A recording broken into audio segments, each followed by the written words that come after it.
Hey guys, it's Maureen from the Speech Bubble SLP. I wanted to do a quick video to kind of give you a breakdown of what's in my vocabulary survival kits. This is the cover for the 5th grade kit. I'm sorry that it's backwards. What these kits are basically vocabulary, instruction, and materials all broken down, all set in order for you. I kept getting kids with vocabulary goals and synonyms, antonyms, definitions, multiple meaning words, and that's great. But what words? What words do they need to know? A lot of people would just say, well, just use your district's vocabulary list. Well, my district doesn't have one. So after too long of just scrapping through and, okay, their classrooms, what are they using? Let's use those words. And I was finding that we were using a lot of words that they didn't really come across in real life, or they maybe need to know for a chapter, and then it never really came up again. So, well, it's great to use that classroom skill, those classroom vocabulary words, lesson-specific words, but, when was the last time you talked about a tariff with your friends? Probably not recently. I wanted to use words that were going to be applicable for them, that they'd hear in real life as they went through their grade levels. So after a lot of research through Common Core, Marzano, oodles of different vocabulary books, I compiled a couple lists for each grade level and decided to put them all together. So what you'll get in each kit, you'll get 4 word lists. Each word list will look like this. It'll have the word, definition, part of speech, and a synonym and antonym. So it's technically 30 words on a list, and you have 4 lists, so that's 120 words. That's a lot of words. The definitions are all written in like a kid-friendly form. I actually just sat with my kids and we went through each word and they told me what it meant to them. I wanted it to sound the way that we would speak to each other, not like it was from Webster's, because we don't talk that way.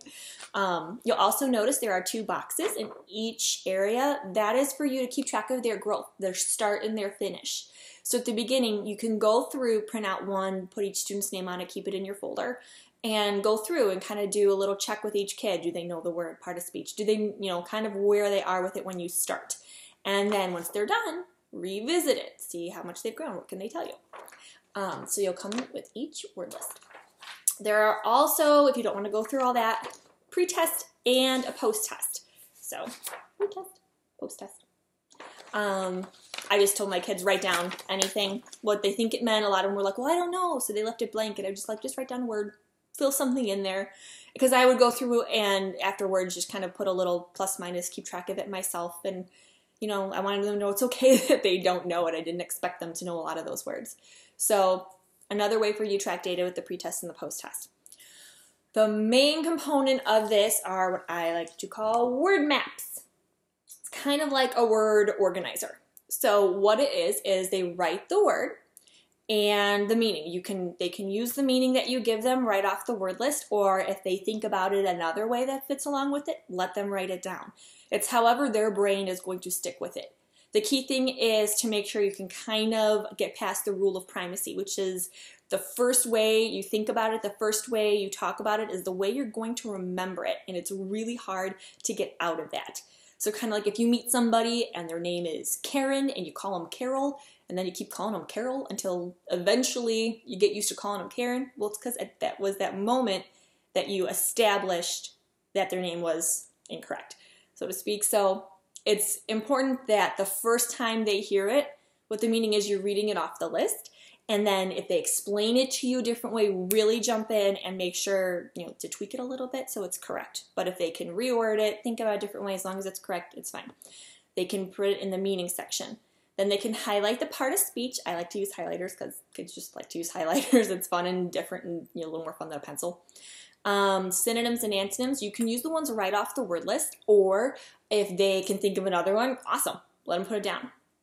Here you can do a sentence, then they have to do a sentence using the word correctly, and they have to illustrate it. So your kids who are maybe the doodlers, they're not too into writing things down all the time, this is where they can kind of, elaborate a little bit. They can make their drawing a little fancy. I let my kids do it.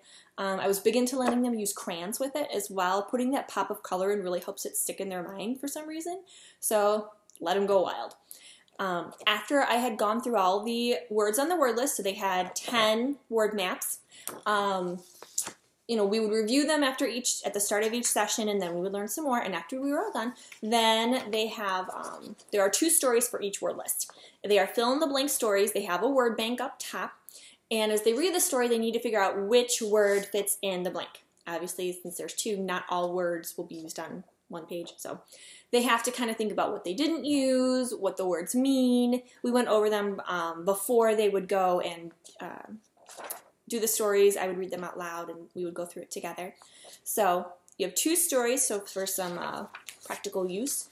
And then we also play games like charades. We would put the pages out on the table and they would kind of have to look and see which one they wanted and have to act out the word for the other kids to guess. And if the kids couldn't guess it, I'd tell them, okay, well that means that you're not showing this enough. How do you need to change it? And that would kind of give them the cue of, oh, what am I not doing? And they'd look over their stuff again. Definitely got a lot of laughs out of some of those. It was very interesting to see their interpretations. But it made it a little fun and not so, sit down, paper and pencil. So I have a couple activity ideas in the packets for you. And then I also have a set of 3 language loops in there for you too. So if you're not familiar with my language loops, there's a free one in my Teachers Pay Teacher store. You can check it out. But they are strips with point values on it, anywhere from 1 to 3 points. And you can mix them all up and they just hang on a metal loop or string or whatever you want to use, put together. And the 3 included are definitions, synonyms, and antonyms. So for 1 point, tell me what absurd means. And if the student gets it, they get their point. They can keep track on a whiteboard, a Post-it, whatever the case may be. But another chance for review. So I hopefully have broken everything down enough for you and you have a good sense of what's in there.